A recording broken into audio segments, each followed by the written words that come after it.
John lived and breathed soccer. From the crack of dawn, he'd be out on the field, dribbling the ball, honing his skills. His talent was undeniable. Coaches praised his dedication. Scouts took notice.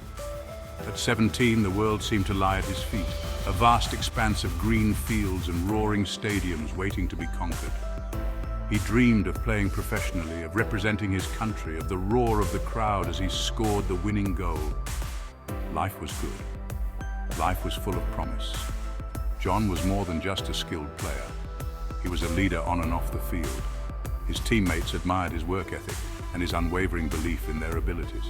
He had a knack for lifting their spirits, for inspiring them to push beyond their limits. His coaches often remarked on his maturity and his ability to read the game, predicting plays before they unfolded. His future seemed as bright as the summer sun. He never could have imagined that a single moment would change everything. The screech of tires pierced the quiet night. Metal collided with metal, the sound echoing through the stillness. The world spun, a kaleidoscope of broken glass and twisted metal. Then silence. John regained consciousness slowly, his body racked with pain. He tried to move, but a searing agony shot through his legs. Panic welled up inside him, a suffocating wave of fear. He was trapped. Sirens wailed in the distance, growing closer. Voices called out, but the words were muffled, distant. He could feel the warmth of blood trickling down his forehead. Then darkness swallowed him whole. He woke up in a sterile white room, the air thick with the smell of antiseptic. His parents were there, their faces etched with worry. The doctor spoke, his words like hammer blows, shattering John's dreams. Spinal cord injury, permanent damage, I'll never walk again. The world shrank to the size of a hospital room. The pain was a constant companion, a dull ache punctuated by jolts of agony. But it was the despair that cut deepest. John sank into a deep depression. His dreams, his aspirations, his entire life had been ripped away in an instant. He was angry, filled with a rage he couldn't articulate. He lashed out at his parents, his nurses, anyone who dared to offer words of comfort. He refused visitors, wanting only to be left alone with his pain and his anger. The trophies on his nightstand, once symbols of his triumphs, now mocked him with what he'd lost. Days bled into weeks, each one an eternity of despair. He couldn't bear to think about the future, a future that seemed bleak and empty.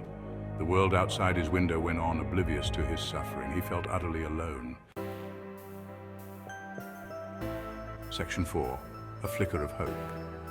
One day, a new face appeared in the doorway, a young woman, her wheelchair a stark contrast to her bright smile. She introduced herself as Sarah, a fellow patient.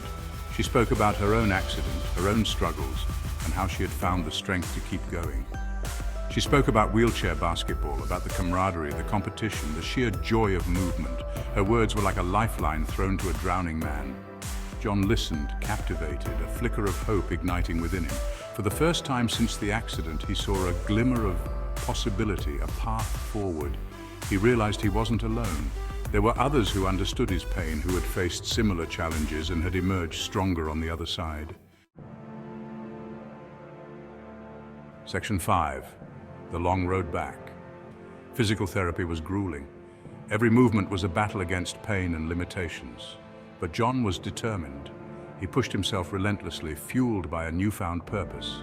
He drew inspiration from Sarah, from the other patients who refused to be defined by their disabilities. He learned to adapt, to find new ways to move, to challenge his body and his spirit. Slowly, painstakingly, he began to regain some mobility. He learned to navigate the world from his wheelchair. He discovered a strength he never knew he possessed, a resilience forged in the fires of adversity.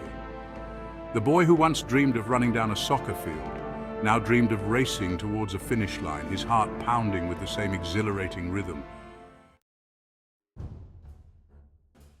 Section 6. Triumph over tragedy. The world of wheelchair racing was demanding, competitive, and exhilarating. John embraced the challenge with a ferocity born of his past struggles.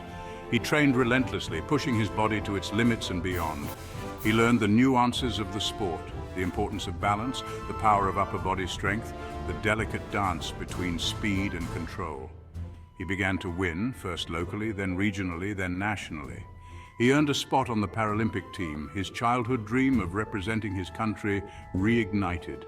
He traveled the world, competing against the best, inspiring others with his story of resilience.